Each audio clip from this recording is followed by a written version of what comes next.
gave birth to my child in July 2022, and in August, I discovered that he has difficulty in breathing. So that same night, the thing was so much for him that we have to take him to hospital. So when we get to the hospital, they transfuse him that night and then put him on oxygen support. Later, they did a test on him and say he has a bronchial pneumonia. After 9 days, we are referred to a higher hospital where different tests were carried out on him. The CT scan they did come out that he has tracheal malacia and he was placed on oxygen support. Then I asked my doctor, is it how my baby will be in oxygen support? Doctor said that a child that have tracheal malacia, they always use oxygen to help their breathing until they outgrow it for 1 year and 6 months, or they go for surgery by 2 years. At that point, I start believing God for a miracle. I have to administer my child with Holy Communion, anointing oil, and start praying Kingdom Advancement prayer. I also connected online for the Covenant Hour of Prayer. For 3 months, I was in the hospital. A day to Shiloh, December 2022, my brother called me.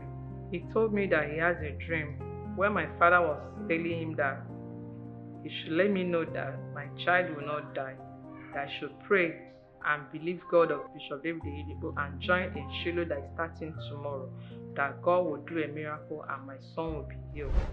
While in the hospital, I connected online to Shiloh, and 3 days into the event, God showed up. His swollen stomach and his noisy breathing became normal, and his oxygen level that was low came up.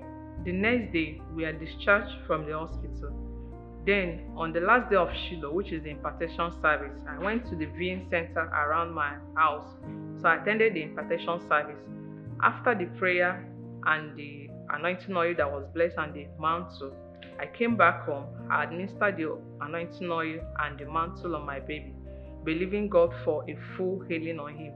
So that same night, he's supposed to use oxygen and sleep, but I did not put the oxygen because my mom said I shouldn't use it. Let's believe God for a miracle. So he slept without the oxygen support. The next day, he breathed well without oxygen support. Then I checked his oxygen level. The oxygen level has come up to 98, 99.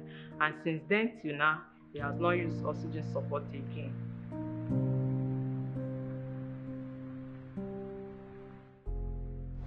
I thank God of Bishop David Oyedepo for healing my son. Glory and honor be unto his name.